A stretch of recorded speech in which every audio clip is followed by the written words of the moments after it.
우리는 역사상 가장 중요한 시점을 지나고 있습니다. 하나님께서는 하나님의 일을 하시기 전에 사람을 준비시키셨음을 우리가 알고 있습니다. 하나님 말씀은 마지막 때에 대추수, 대부흥의 때가 있다고 분명히 예언하고 있습니다. 아멘.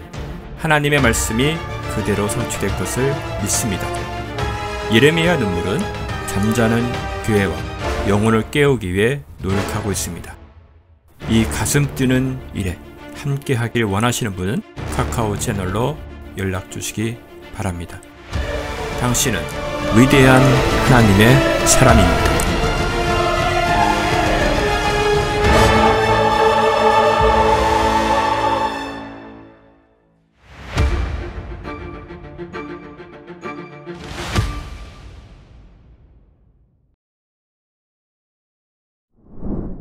우리 갈라디아서 4장 20절, 21절 두 절만 함께 보도록 하겠습니다. 제가 봉독해 드리겠습니다. 갈라디아서 4장 20절입니다.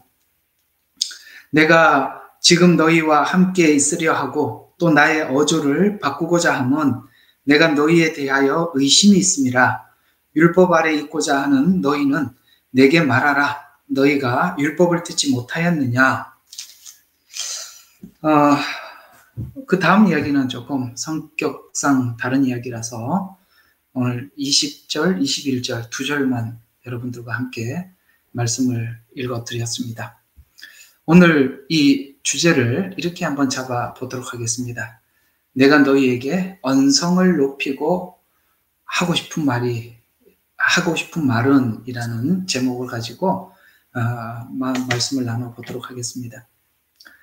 여러분, 우리가 어떤 이야기를 할 때 평범한 말로 말을 해도 될 만할 때는 평상시겠죠. 그러나 언성을 높이지 않을 수 없는 어떤 그런 상황들이 오늘 바울에게는 있더라는 것이죠. 바울이 이렇게 서신을 쓰면서 이 갈라디아 교회에서 일어났던 일로 인해서 매우 놀랐습니다. 굉장히 놀랐습니다. 그래서 아주 빠르게 펜을 들기 시작했고, 그 다음에 첫 서두부터 아주 강한 어조로 성경을 기록하기 시작하죠.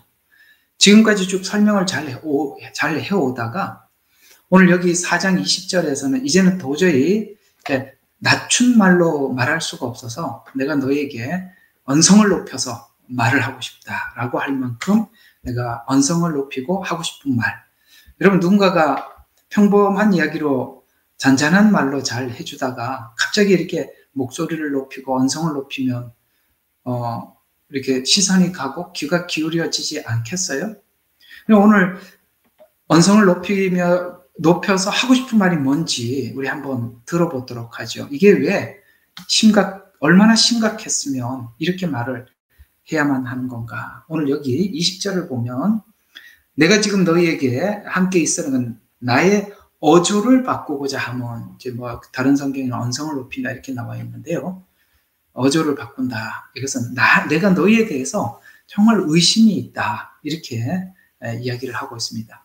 그러니까 언성을 높이는 것은 너에게 의혹이 있기 때문에 내가 언성을 높일 수밖에 없다.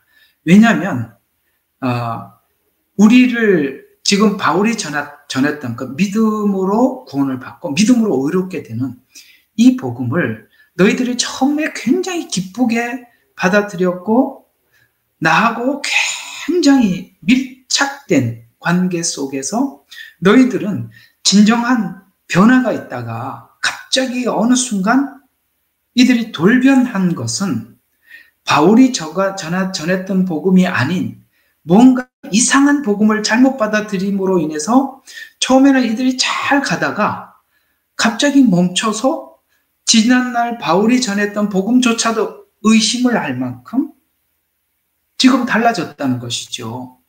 그러니까 바울은 이 갈라디아 교인들을 보고 너무 놀라서 흥분한 상태에서 지금 그들에게 글을 쓰면서 처음부터 여러분, 이 갈라디아서가 처음부터 이렇게 쓰여졌다는 걸 갈라디아서 1장 6절에서 9절을 한번 보시면, 나는 너희가 그리스도의 은혜 안으로 너희를 부르신 분으로부터 그렇게 빨리 떠나. 자, 은혜 안. 지금 바울이 전했던 복음은 은혜의 복음이었어요. 그런데 너희가 은혜 안으로 들어왔었어요. 그런데 그 은혜 안으로 들어왔던 그 부르신 분으로부터 그렇게 빨리 떠나 다른 복음을 따르게 된 것을 이상히 여기노라 라고 하면서, 다른 복음은 없다. 다만 교란시키고 어떤 사람이 있어서 그들이 그리스도의 복음을 변개시키는 것이다. 그러면서 8절에 보면은 그렇게 너희들에게 거짓 복음을 전하고 변개된 복음을 전하는 너희는 저주를 받아라 라고 할 만큼, 그런 이 말 속에는 성경을 변개한 사람들 혹은 하나님 말씀을 변개해서 전하는 사람들에게 하는 저주겠죠. 하늘에서 온 천사라고 하더라도 이들은 저주를 받을지어다 라고 외칠 만큼, 여러분, 이 은혜의 복음에서 떠난다는 것은 이 갈라디아서에서 저주를 받아라, 내가 너에게 언성을 높이고 싶다, 내가 너희들에게 대해서 믿을 수 없다, 내가 의심이 생긴다, 그 좋았던 관계가, 바울과 갈라디아 교인 관계가 산통 깨져버리고 바울로 하여금 잠을 잘 수 없는 고민을 안겨다 주었다는 것입니다. 그깟 쉽게 뭐 그냥 은혜로 구원받았다가 우리가 좀 더 신앙생활 잘해보려고 강하게 율법대로 우리가 살려고 그러는데 그게 뭐 그렇게 큰 문제가 되냐? 엄청난 문제가 되는 거예요. 이게 보통 문제가 아니라 표를 받는 만큼, 666표 받는 만큼 문제가 된다 이 말이에요. 얼마나 심각한 건지, 왜 그게 그렇게 심각한지 한번 보자는 거예요. 제가 이 율법과 복음이라는 주제로 참 많이 여러분들에게 말씀을 이게 너무나도 심각하기 때문에 그런 것입니다. 그러면서 이제 바울이 지금 이렇게 이야기를 풀어나가고 있는 거예요. 그 앞쪽을 보면 이런 이야기예요. 자, 너희가 나하고 만났을 때 너희들은 정말 나를 정말 존경했었고 네가 눈이라도 빼주고 싶어 하지 않았느냐. 그 당시 아마 이 눈이라도 빼주고 싶었다라는 말을 이 갈라디아 교인들에게 한 걸 봐서 우리가 이 바울에게 어떤 약한 것이 있었다고 이야기하는 그 약한 것 중에 하나가 아마 안질이 있었지 않았나. 이렇게 눈이 안 좋아요. 다메섹에서 너무 강한 빛을 보고 난 이후에 눈이 안 좋았어요. 그러니까 그 갈라디아 교인들이 눈이 안 좋은 바울을 보고 내 눈이라도 빼주고 싶다라고 할 만큼, 여러분, 이 교인들과 성도들 사이가 얼마나 밀착된 관계인지 여러분 이해가 가시겠습니까? 그럴 만큼 그 복음을 받고 난데 바울을 그렇게 존경하고 좋아하고 따르고 그랬다가 어느 날 쓱 바뀌어진 겁니다. 여러분 한번 가만히 생각해 봐요. 여러분 순수하게 예수님을 만났을 때, 여러분들은 정말 진정으로 주님을 만났을 때 여러분은 이 갈라디아 교인들 같은 마음을 가지고 있었을 거예요. 천사 같은 마음을 가지고 있었고, 여러분에게 복음을 전해줬던 자들 앞에 정말 고맙고 너무 감사해서 뭐라고 이렇게 어떻게 보답을 해야 될지 모를 만큼 우리는 그들에게 그토록 감사하고, 뿐만 아니라 그때 어떤 일이 있었냐면 저와 여러분에게 놀라운 변화가 있었다는 거예요. 그런데 이상하죠. 뭔가 그때 있었던 일들이 진행하다가 멈췄어요. 그건 뭔가 잘못됐다는 거예요. 뭔가 잘못 받아들였다는 거예요. 이상한 게 들어왔다는 거예요. 오늘 갈라디아 교인들의 일로 표현하자면 뭐가 들어온 거예요? 다른 복음이 들어왔어요. 다른 복음을 듣다 보니까 다른 영을 받게 된 거예요. 그리고 내가 이게 예수다라고 생각을 했던 그 예수가 다른 예수가 돼버린 겁니다. 그러면 분명히 어떤 문제가 생기느냐면, 내가 존경하고 따랐던 나에게 복음을 전해줬던 사람들에 대해서 삐딱한 마음을 가지게 될 뿐만 아니라 그가 전한 복음이 진짜 맞나? 라는 의심이 생기게 되고 우리 인격의 변화는 하다가 멈춰버리게 되는 것입니다. 이것이 바로 그 증거입니다. 여러분 아시겠습니까? 우리는 분명히 처음에 그러지는 않았었어요. 그러나 어느 시간이 지나면서 오늘 이 갈라디아 교인들이 예수 믿고 변화되었던 그 변화가 반대로 변화되어 가는 것은 분명히 뭔가가 잘못 왔는데, 어떻게 잘못 왔느냐? 너희가 받은 그 은혜의 복음이 아니라는 겁니다. 은혜의 복음이 아니라 다른 복음이 들어왔기 때문에 그렇게 된 것이다 라고 이야기를 하면서 너희가 나와 만났을 때 얼마나 가까웠느냐, 그리고 얼마나 은혜를 받았느냐, 그런데 왜 지금은 참 복음을 받으면 인격의 변화가 분명히 일어났었고 있었는데 너희들이 어떻게 인격의 변화가 멈췄느냐, 끝났느냐? 그건 은혜의 복음이 아니라 오늘 율법주의가 들어와서 남을 판단하고 정죄하고 너의 인격의 변화는 멈춰졌다, 이렇게 이야기를 하는 것이에요. 한번 여러분 자신도 한번 마치 의사처럼 여러분의 신앙을 깊이 진단해 보십시오. 우리가 뭔가가 달라져가고 뭔가가 남을 믿지 못하고 정죄하고, 물론 그게 살면서 받은 상처로 인해서 그럴 수 있습니다만, 그러다 보니까 그런 것으로 인해서 우리가 받았던 복음을 나도 모르게 뱉어내기 시작하고 뭔가 복음이 아닌 다른 관점에서 성경을 보면서 은혜는 어디 멀리 가버리고 다른 관점에서 성경이 보여지게 되었을 때 우리는 늘 비판적이고 비관적이고 그리고 남들에 대해서 정죄하고 용서하지 못하는 그런 형태로 우리가 뭔가 바뀌어져 가고 있다는 것입니다. 그건 달라진 것입니다. 다른 복음을 받았기 때문에 일어나는 일입니다. 그러면 오늘 바울이 이 갈라디아서를 통해서 우리 모두에게 하고 싶은 이야기는 이런 이야기입니다. 이단 복음을 받게 되면 성경에서 말씀하고 있는 그 기본, 또 다른 말로 성경이 말하는 상식에서 벗어나게 된다.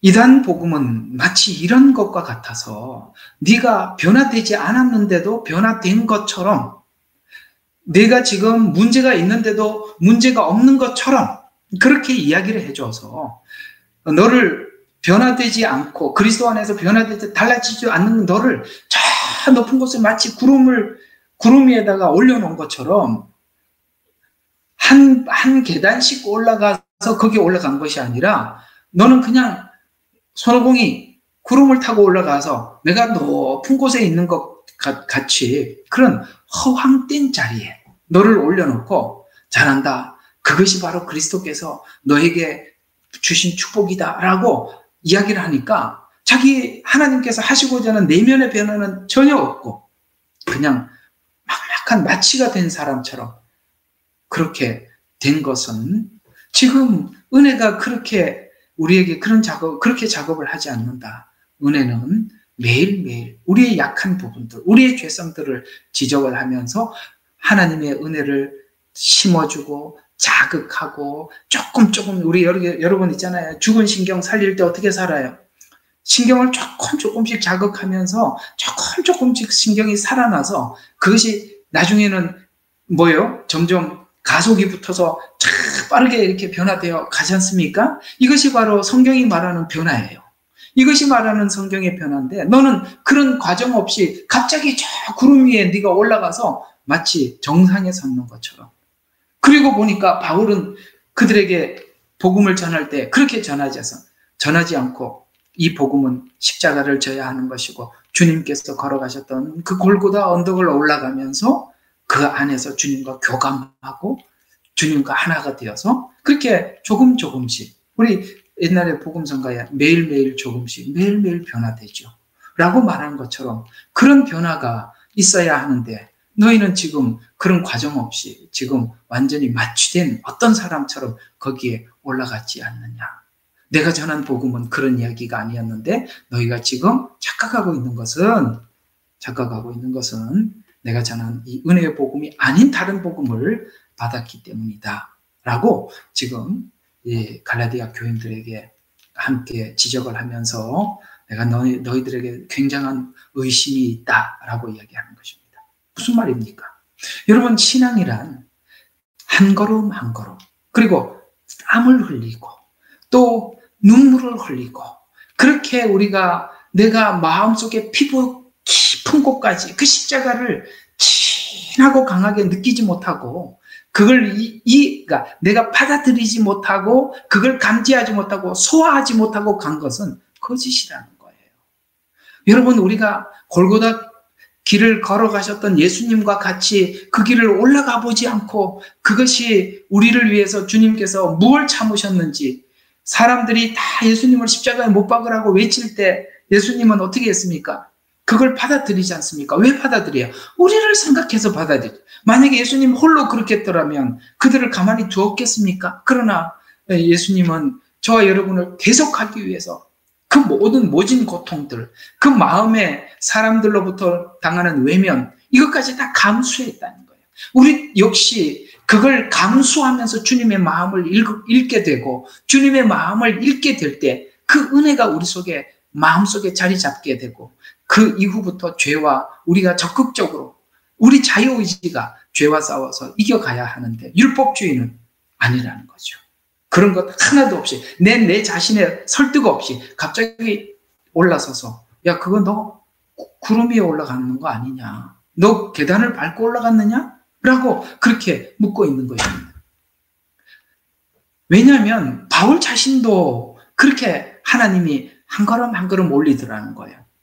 이게 무슨 이야기냐면 바울은 하나님은 사도 바울에게 방해되는 것들, 그 다음에 장애물, 짐되는 거 이런 걸 자꾸 주어서 우리가 볼 때는 바울이 교회를 개척하고 어디 가서 복음을 정확하게 전파하고 그 다음에 거기 성경에 기록한 말씀들을 보면은 하나도 틀림없이 빼놓을 것이 없이 완벽한 말씀을 우리에게 전해준 것 같았지만 실제 바울의 마음속에는 말할 수 없는 전쟁이 있었다라고 이야기를 하면서 바울은 그런 장애물 되는 거, 짐이 되는 거 이런 것들을 바울의 생애 속에 계속 가져다 주어서 가시를 통해서 하나님만 애통하며 구하게 하셔서 지금 나 여기까지 와 있다라고 말을 하고 있는 것입니다. 여러분 고린도후서 12장 7절과 11절에 보면 바울이 지금 이 복음을 전하면서 겪었던 일들을 쭉 나열을 했던 거 자고하지 않게 해서 이런 모든 것들을 자고하지 않게 하기 위해서 하나님이 가시를 엄청나게 주어서 그 가시 때문에 내가 나를 짓누를 수 있었고 그 가시 때문에 나를 제어할 수 있었다라고 하면서 고린도전 후서 12장 7절 자고하지 않게 하기 위해서 가시를 주었는데 이 가시가 너무너무 고통스러워서 하나님께 3번 죽게 간구해. 근데 하나님이 대답이 뭐라고? 너 그 짐을 지고 사는 게 너에게 복이다. 그래서 네 은혜가 충분하다라고 이렇게 대답을 해주시라는 거예요. 그리고 그 뒤에 덧붙여서 하나님이 이렇게 말씀하시대. 너는 약한 데서 온전하게 된다. 이렇게 응답을 해주시더라는 거예요. 네가 약하게 사는 것이 너 자신을 온전하게 지키는 거다. 이렇게 얘기를 하더라는 것이죠. 그래서 이제 이 과정을 거치면서 바울이 경험한 것은 뭐냐면 이제 내가 교회를 세우고 복음을 하나님이 열어주고 내가 내 복음을 받았을 때 이 갈라디아 교인들이 나한테 눈이라도 빼줄 것 같이 그렇게 이야기하더라라는 내 그런 사람도 만났다. 자기 자랑 안 하고 뭐 했다고요? 내가 어딜 가도 내 약한 거 자랑하기로 했다. 왜요? 우리가 그렇지 않고 높여줘 버리면은 누가 만났더니 나한테 무릎을 꿇더라. 나한테 이렇게 눈도 빼주려고 하더라. 이런 자랑밖에 못하지 않습니까? 사실은 바울은 이렇게 열심히 우리가 볼 때는 엄청난 일을 하고 있었지만 자기에게는 말할 수 없는 전쟁이 있었다. 그것을 통해서 바울을 핸들링하고 있었다. 하나님은 그렇게 바울을 쓰셨다라고 이야기하는데 너희들 갑자기 올라왔다고? 이건 내가 너에게 전한 복음이 아닌데? 이렇게 지금 설명해 주고 있는 거예요. 이제 지금 본문만 서기를 해드렸는데 알아들으시죠? 그 얘기예요. 여러분 그거예요. 여러분 그래서 우리가 예수 믿고 난 이후에 눈물이 마를 날이 없는 시간을 보내고 있는 것입니다. 그래서 지금 갈라디아 교회의 현실을 보면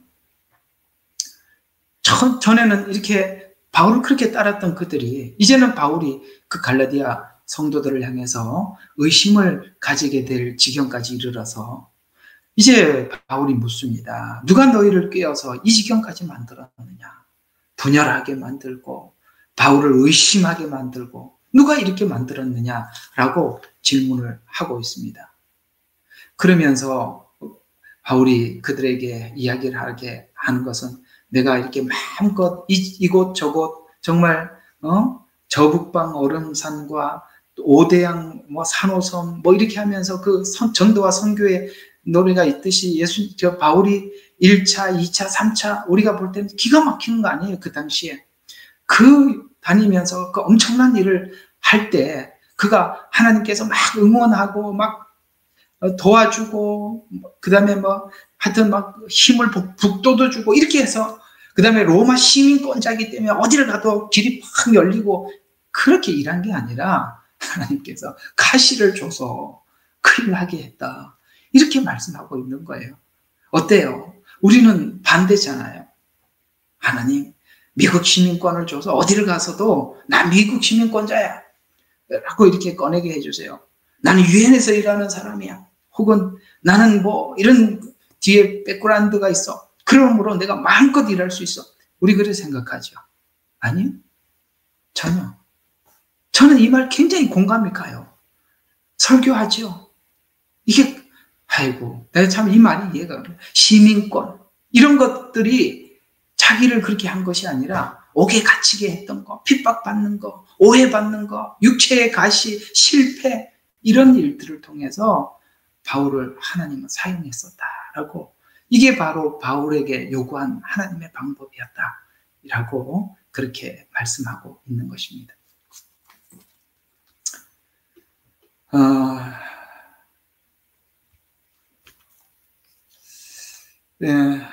이런 좀 더 설명을 하면 이런 겁니다. 내가 사도라는 증거, 그러니까 바울이 사도라는 증거가 어떤 것이냐면은 바로 저거는 이제 고린도후서 11장, 12장에 보면 바울이 쭉 고생했던 내용들을 이렇게 쭉 나열을 하고 있잖아요. 그때 막 정말 별일이 다 있었다고 이야기합니다. 매를 맞았다, 감옥에 갇혔다, 죽을 고비 넘겼다, 40에 관한 매를 5번 맞았다, 파선했다, 바다에서 보냈다. 이거 내가 지치지 않는 이런 사역을 하러 쭉 가면서 근데 이것뿐만 아니라 정말 이런 어려움을 당할 때도 사실 그 마음속에는 교회에 대해서 염려하고 있었고 약하다.